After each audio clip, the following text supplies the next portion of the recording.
तिर्यंच नरक मनुष्य देवगति। जब पाप करेंगे तो तिर्यंच में नरक में पाप है, पंच परवेष्टि है, पंच परवेष्टि को हम नमस्कार करते हैं और पांचों पाप का हमें जो है छोड़ना है।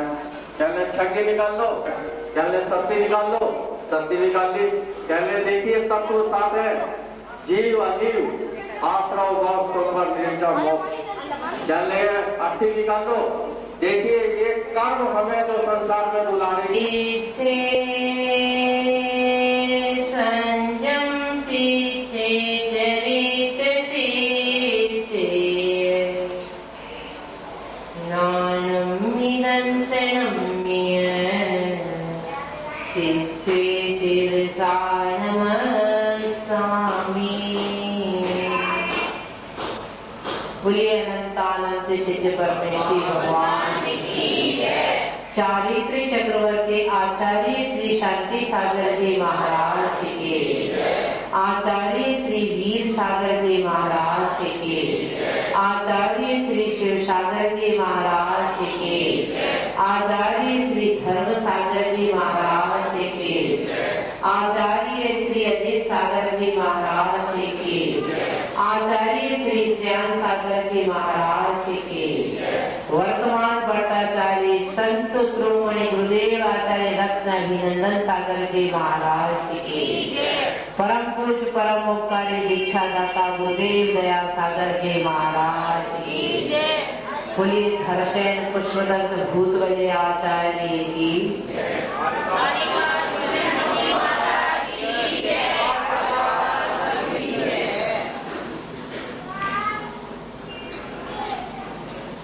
आपकी उस रविवार को भी रात्रि फंस गई थी और इस रविवार को, क्योंकि उस रविवार को भी शांतिनाथ भगवान का निर्माण महोत्सव हो गया और एक दिन का काम घट गया। इसी प्रकार आज भी शुक्ल पंचमी का पर्व किस दिन आया? रविवार। आप तक अपने रविवार को भगवान की मोक्ष कल्याण मनाया, तो इस रविवार को भगवान की केवल ज्ञान होने के बाद, महान आत्मा को केवल ज्ञान की प्राप्ति होने के बाद दिव्य ध्वनि खिलती है और यह दिव्य ध्वनि खिलने के बाद गणधर मुख्य गणधर के द्वारा द्वादशांग सूत्र रूप तैयार होता है। तो आपने जिनसे दिव्य ध्वनि हुई उनकी आराधना की थी। आज दिव्य ध्वनि का फल जो ज्ञान है, उस ज्ञान की आराधना अर्चना पूजा अर्चा करेंगे। ये 21वीं सदी में जहां आदमी शस्त्र की होड़ में दौड़ रहा है, नए नए शस्त्रों को जन्म देने के आविष्कार करने की प्रतिस्पर्धा लगी है,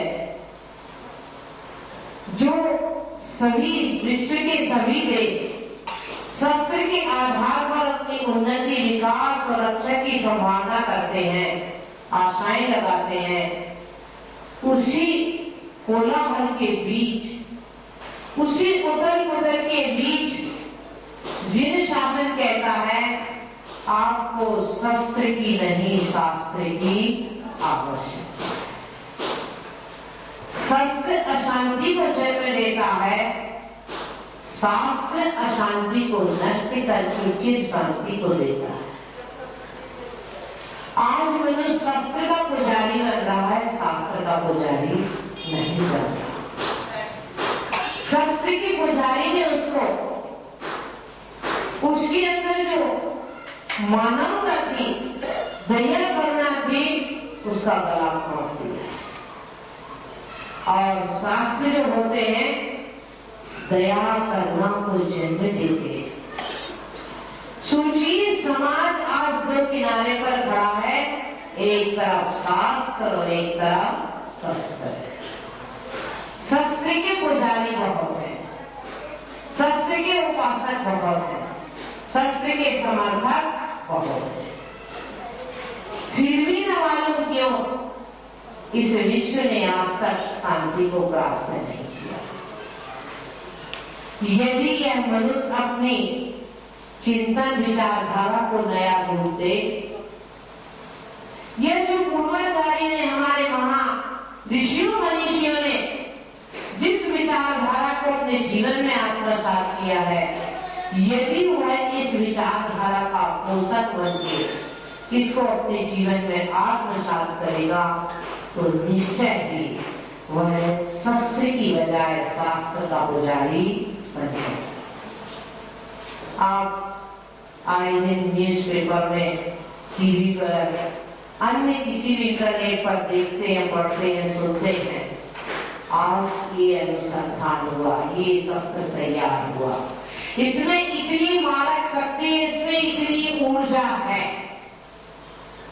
परंतु कभी आपने टटोल के देखा है शास्त्रों में कितनी सुखदायक शक्ति है, कितनी आत्म ऊर्जा को अभिव्यक्त करने की ऊर्जा है उसके अंदर। आज का पर्व वह पर्व है जो शांति के पुजारी को तो अच्छा लगेगा, जो भोग की बजाय योग में विश्वास करेगा, सांसारिकता की बजाय आध्यात्मिकता का उपासक बनेगा, वह इस पर्व को महान पर्व कहेगा। यह पर्व सिर्फ जैनियों के लिए आवश्यक नहीं, प्राणी मात्र के विश्व में शांति मात्र के लिए आज शास्त्रों की उपासना बहुत जरूरी है। शास्त्रों की उपासना का अर्थ है शास्त्रों को अपने जीवन में आत्मसात करना। उपासना का संकुचित अर्थ मत लें आप कि हमने उनकी पूजन कर दी और शास्त्र की उपासना की इति चली हो गई।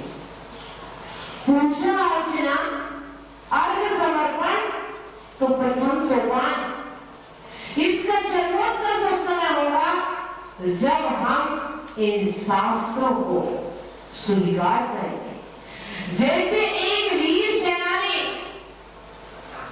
शस्त्रों को स्वीकार करता है, इसी प्रकार एक शांति का उपासक, क्षमा का उपासक, विश्व शांति का संकलन करने वाला क्या करेगा?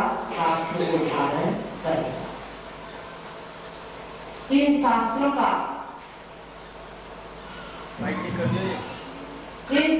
का रचना, इनकी उत्पत्ति, इनका आप तक प्राप्ति कैसे हुई, इसका एक ऐतिहासिक परिदृश्य है, ऐतिहासिक परिप्रेक्ष्य है। इतिहास वो चीज है जो वर्तमान को सुधारता है। इतिहास का क्या काम है?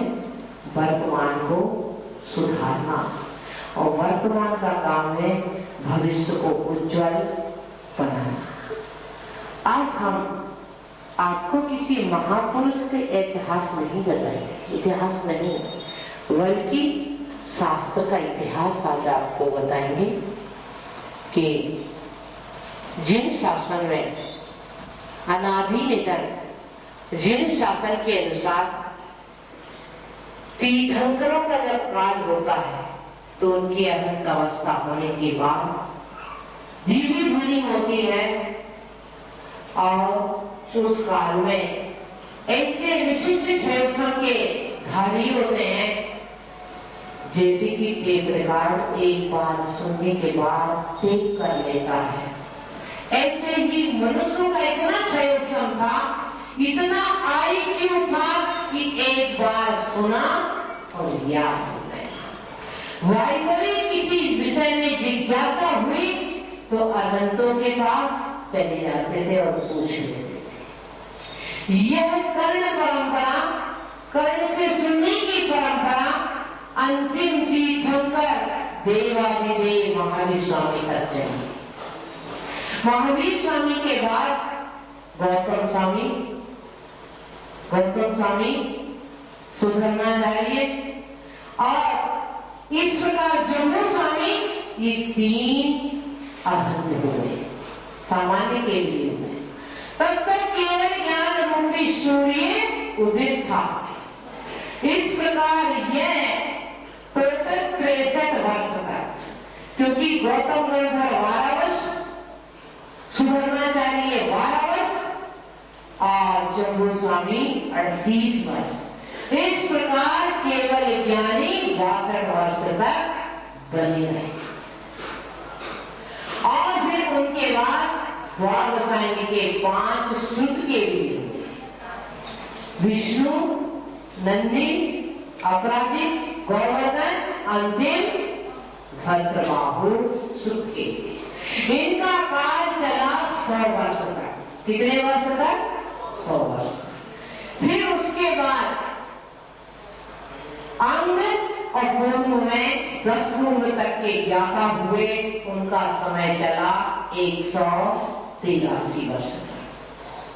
फिर उसके बाद सिर्फ 5 आचार्य प्रथम जो होंगे उसके ज्ञाता हुए, 220 वर्ष चले।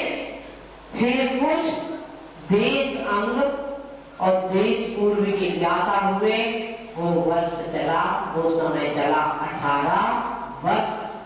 इस प्रकार यह परंपरा महावीर स्वामी के बाद भी 683 वर्ष तक चलती रही। किसी ग्रंथ की आगम को लिपिबद्ध करने की आवश्यकता महसूस नहीं। 683 वर्ष। इस अंतिम काल में जब धर्षणाचार्य, जो अष्टांग निमित्त के ज्ञाता थे, उन्हें कुछ अपने लक्षणों से ज्ञान हुआ कि अब मेरी आयु शेष बहुत कम है और मेरे को जो कर्म प्रकृतियों का ज्ञान है वह ज्ञान नष्ट हो जाएगा। यह ज्ञान किसी योग्य शिष्य को दे देना चाहिए। ऐसा भाव, ऐसी विचार आते, ऐसी सुंदर भावना आते हैं मन में, वह समीपस्थ योजनों में समीपस्थ एक ब्रह्मचारी के द्वारा पत्र भेजते हैं संघों में कि योग्य कोई 2 मुनि चाहिए जो मेरे में जो ज्ञान है उस ज्ञान को ग्रहण कर ले। समीपस्थ राज्यों में जहां बड़े बड़े मुनि संघ विराजमान है, वहां पर बड़ा विचार विमर्श होता है और 2 योग्य मुनियों के लिए रवाना यह सकता है कि कर्म प्रकृति का ज्ञान जो धर्षणाचार्य को है, अब उनकी आयु बहुत अल्प बची है, तो उसे आप स्वीकार करो। वह दोनों युगल मुनि वहां से विहार करते हैं। उस दिन धर्षणाचार्य क्या स्वप्न देखते हैं कि 2 बहनों ने आकर मेरे चरणों को स्पर्श किया, नमस्कार किया। तो धर्षणाचार्य को मालूम हो जाता कि जरूर मुनि का आगमन, आज जैसे मोबाइल तो नहीं है, हाँ भाई महाराज जी निकल गए, माता जी निकल गई, अब कहाँ गए भाई? मुजफ्फरनगर आ गए, तो मंसूरपुर आ गए, अब तो कहाँ गए भाई? घर आ गए। ऐसा तो था नहीं। तो वहां मोबाइल था उनके ज्ञान का क्षयोक्षण, उस निमित्त ज्ञान स्वप्न निमित्त से उन्हें जान लिया कि अब मेरी इच्छा पूरी होने वाली। अब प्रातःकाल देखते हैं तो 2 मुनि आ गए। शास्त्रों में कथन है जब कोई मुनि बहुत लंबे विहार करके आते तो 3 दिन उन्हें रेस्ट के लिए दिया जाता। कितना दिन? 3 दिन। फिर बाद में स्वाध्याय आदि क्रियाएं आपस में चालू होती। 3 दिन रेस्ट के लिए भी है और ये देखा जाता कि कैसे योग्य मुनि है। इस प्रकार 3 दिन विश्राम करने के बाद पुष्पदंत भूत वाले धर्षणाचार्य के करीब जाते हैं। धर्षणाचार्य ने अपना मंतव्य व्यक्त करते हैं और बड़ा शुभ मुहूर्त फिर इंद्र नंदी आचार्य ने सुतावतार ग्रंथों में लिखा है, शुभ मुहूर्त में, शुभ लग्न में, शुभ नक्षत्र में उनका ज्ञान चालू हुआ। अब कहते ना मुहूर्त लग्न कुछ नहीं करते, जो होनहार है वो होगी। यह है आपका एकांत दर्शन है। तीर्थ प्रथमा जब आप ग्रंथ पढ़ते जब भी देख लीजिए, उसमें लिखा है तीर्थंकर ने शुभ लग्न शुभ मुहूर्त में तो जंगल की ओर प्रयाण किया, वन की ओर प्रयाण किया। इसके लिए दीक्षा लेने के लिए।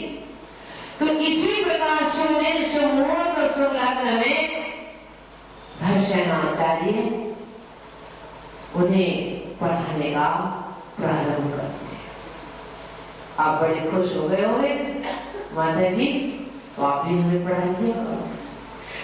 जैसे शेरनी का दूध स्वर्ण के पात्र में रखा जाता है, एल्यूमिनियम के और प्लास्टिक के में नहीं रखा जाता। इसी प्रकार घर्षणाचार्य ने ज्ञान देने के पहले उनकी की परीक्षा कि भी इसके योग्य है या नहीं। उस परीक्षा के लिए क्या करते आचार्य? मंत्र देते हैं दोनों को, एक मंत्र, एक विद्या देते हैं। उस विद्या में एक में मंत्र तो कम होता है अक्षर, और एक में अक्षर ज्यादा होता है। दोनों भूतबली और पुष्पदत्त उसकी सिद्धि करने बैठे। क्यों करने बैठे? कुछ चाहिए था? नहीं, गुरु आज्ञा है। गुरु ने कहा है कि इस विद्या की सिद्धि करो, मेरे को करना चाहिए। कोई अपेक्षाएं नहीं थी और सिद्धि करने बैठे। जिस विद्या में अक्षर कम थे तो कैसी देवी सिद्ध हुई?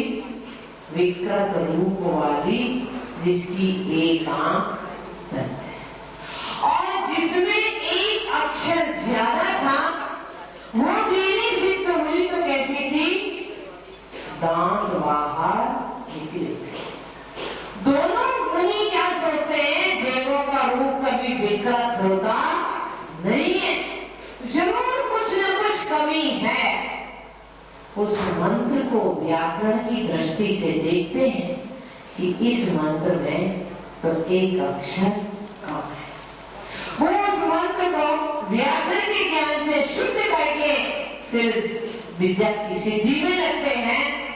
तो जो देवी प्रकट होती है बड़ी रूपवान सुंदर होती है, वो कहते कि हम आपकी क्या सेवा करें? उस समय आप होते तो क्या कहते? बताओ जरा। है? मेरे जितने पड़ोसी है पहले उनका मकान करवा के मेरे को बड़ी बिल्डिंग बनवाना है। या मेरे दुश्मन ढूंढ के लिस्ट दे देते और इन सबको सफाया कर दो। उन्होंने क्या कहा? हमें कुछ नहीं चाहिए, ये तो गुरु आज्ञा से हमने सिद्ध किया था। जो उनका अक्षर कम ज्यादा था उन्होंने कम करके व्याकरण से शुद्ध करके सिद्ध किया। उन्हें भी सुंदर रूप वाले देवी। वो कहती क्या चाहिए? वो कहते हमें कुछ नहीं चाहिए, ये तो हमने गुरु आज्ञा से सिद्ध किया। दोनों जानती इन्हें कोई अपेक्षा नहीं, सिर्फ गुरु आज्ञा है। कितना बड़ा प्रलोभन मिला था उन मुनियों को, है? कि स्वर्ग की देवियां जिनके सामने हाथ जोड़कर खड़ी हैं, अभी तो आपको कोई भी कह दे तो देवी जी आ रही हैं, इस मंदिर में इतनी भीड़ लगेगी कि मेरे से भी कह दो माता जी आप जरा गर्भगृह में जाकर बैठा, इधर जो है जाएगी। वो बहुत कुछ पूछ लेते कि मेरे लड़के का MBBS में एडमिशन कब होगा, और लोग ये भी पूछ सकते थे मेरे को आचार्य पद कब मिलेगा, मेरे कितने शिष्य बनेंगे, मेरा कितना बड़ा संघ होगा। कुछ नहीं, निष्प्रभाव गुरु आज्ञा में तल्लीन, गुरु के सामने बिल्कुल आकांक्षा रहे, समर्पण। गुरु ने कहा है मैंने सिद्ध किया, मुझे कुछ नहीं चाहिए। है?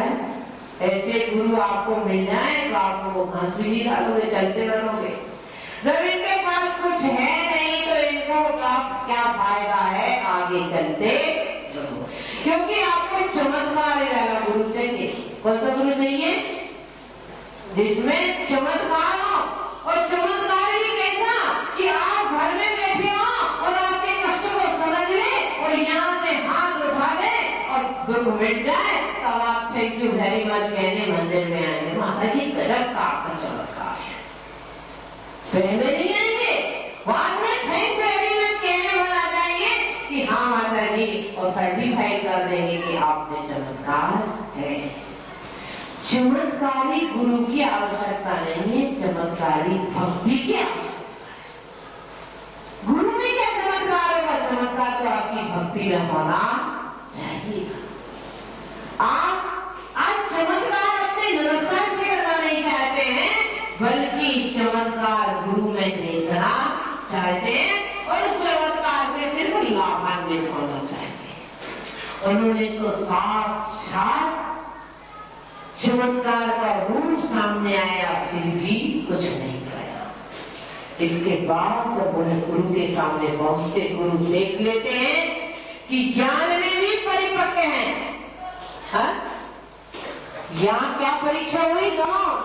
पुष्पदत्त भूतवली की कि इनमें वैसी योग्यता है नहीं, उस महान कर्म प्रकृति जैसे महान रहस्य को सुन के समझने की क्षमता है या नहीं, ये मंत्र सिद्धि से, मंत्र की शुद्धि अशुद्धि से ज्ञान हो गया।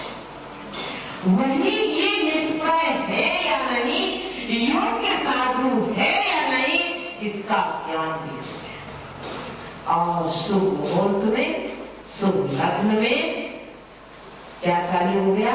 विद्या अध्ययन। आज का गुरु यदि आपकी ऐसी परीक्षा लेने लगे तो आप देने को ही तैयार नहीं होंगे।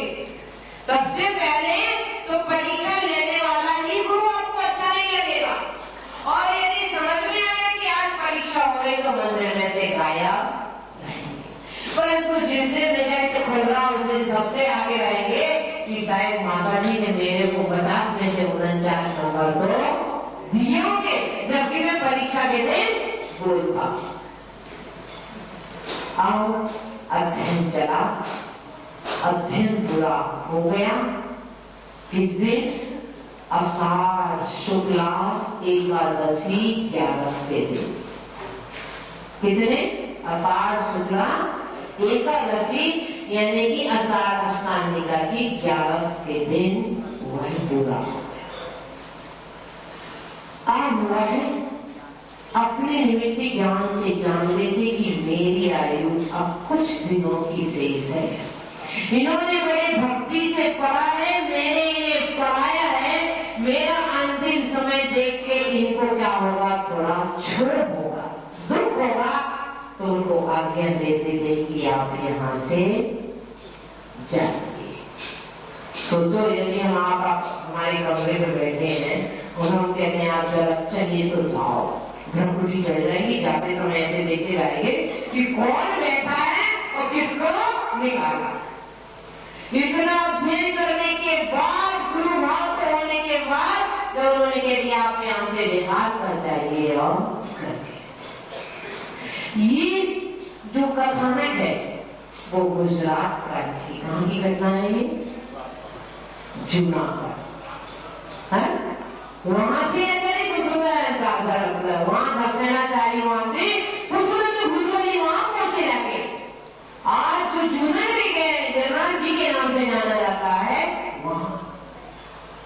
तो गुजरात में, गुजरात प्रांत में आपके यहाँ महीने का प्रारंभ होता है कृष्ण पक्ष से, और हमने भी यही कहा, परंतु गुजरात प्रांत में महीने का प्रारंभ होता है शुक्ल पक्ष से। पहले शुक्ल पक्ष आता है, फिर कृष्ण पक्ष। आप क्या कहते हैं? आषाढ़ कृष्ण, फिर आषाढ़ शुक्ल। ये गुजरात में क्या कहा जाता है? आषाढ़ शुक्ल, फिर आषाढ़ कृष्ण। शुक्ल पक्ष से मतलब यहाँ पर चंद्र माने, आप लोग मानते हैं सूर्य मान और वहां मानते हैं चंद्रमा। तो इस प्रकार वो यदि आगम के अनुसार देखें तो वह ग्रंथ आषाढ़ कृष्णा 11 को पूर्ण हुआ। गुजरात क्रांति के अनुसार आषाढ़ शुक्ला 11 को पूर्ण हुआ। और फिर जब मुनि महाराज को कह दिया विहार कीजिए तो साधु चातुर्मास की स्थापना श्रावण कृष्ण पंचमी तक कर सकते हैं। तो आषाढ़ हमारे आगम के अनुसार तो आषाढ़ शुक्ला एकादशी को ग्रंथ पूर्ण हुआ और श्रावण कृष्णा पंचमी को जाके उन्होंने चातुर्मास की स्थापना की। गुजराती नियम के अनुसार उन्होंने आषाढ़ कृष्णा पंचमी को स्थापना की। इस प्रकार वह ग्रंथ पूरा हुआ।